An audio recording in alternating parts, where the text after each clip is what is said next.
Prince Harry and his wife Meghan, Duchess of Sussex, welcomed their firstborn Prince Archie in May 2019. Ahead of his birth, the Duke and Duchess of Sussex announced they wanted to celebrate the expansion of their family more privately, ultimately going against the traditions of a royal birth at the Lindo Wing at St Mary's Hospital in London and the highly anticipated press photo call. However, this divergence from custom led to confusion, both inside and outside of the royal household. Get the latest royal news straight to your phone by joining our WhatsApp community. In his memoir Spare, which was published in January, the Duke of Sussex recalled the birth of his son.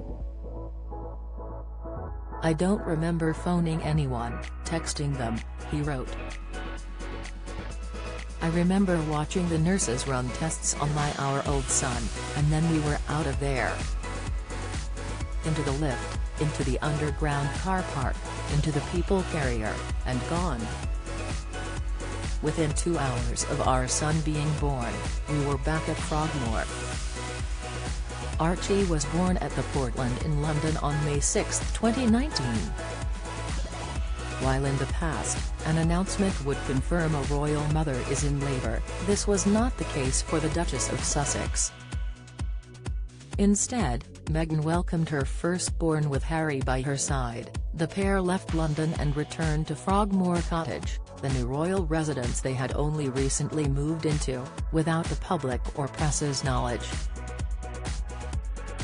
Prince Harry's coronation request questioned as Duke missed Archie's birthday last year. Royal fans have taken to Twitter to point out Prince Harry wasn't at home for the whole day when Prince Archie Harrison turned 3 in May 2022. This comes after it was claimed the Duke and Duchess of Sussex have asked for the 4th birthday of their son, which falls on the day of King Charles' coronation, to be acknowledged in some way before they decide whether to attend the historic event. And when an announcement was finally made, Harry was left bewildered. "The sun had risen and we were behind closed doors before the official announcement was released," he wrote, saying Meg had gone into labor. "I had a tiff with Sarah about that. You know she's not in labor anymore, I said." Here, he refers to Sarah Latham, the famous public relations rep who earned her reputation while working with Bill and Hillary Clinton. She had joined the Sussexes' household soon after the couple had split from Prince William and Kate, Princess of Wales. Harry recalled Sarah explaining that the press must be given the dramatic, suspenseful story they demanded. He wrote, "But it's not true," I said. Truth didn't matter. Keeping people tuned to the show, that was the thing." A few hours later, Harry publicly confirmed their son had been born. Standing outside the stables at Windsor, he said both mother and baby were healthy. Days later, he and Meghan announced the name to the world and appeared at Windsor Castle for a photo call. At the time, it was reported that the Sussexes had shunned the typical royal birth tradition of posing on the steps outside the Lindo Wing, where both Princess Diana and Princess Kate had welcomed their children. Don't miss.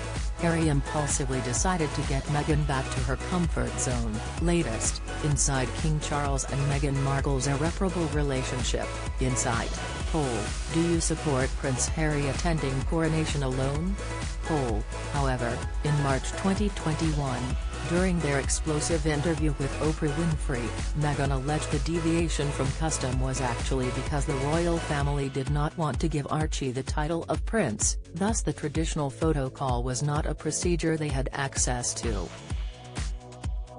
That's also part of the spin that was really damaging. I thought, can you just tell them the truth?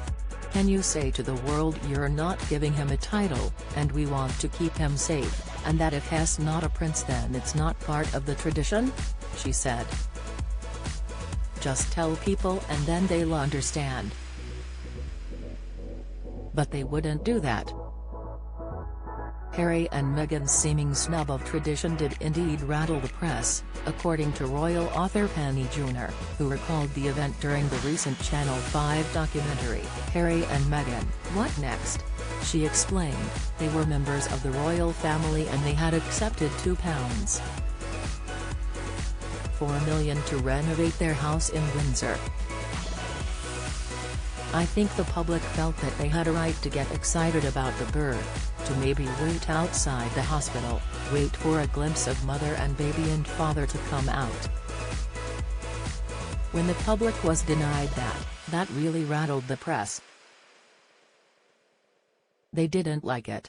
Although Archie's birth came months before the Sussexes' exit from royal life, the momentous occasion has, in hindsight, been pointed out as an event that signaled things to come.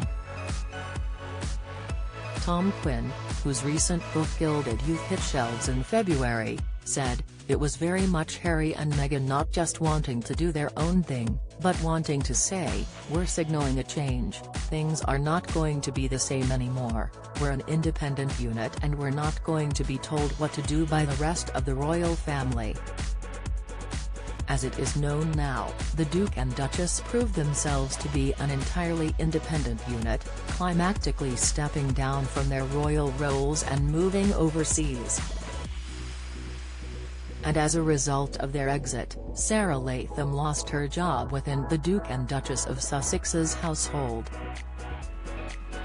However, she subsequently scored the top job working for the late Queen Elizabeth II, working in Her Majesty's private office to help on special projects, and reporting to the monarch's most trusted advisor, her private secretary, Edward Young.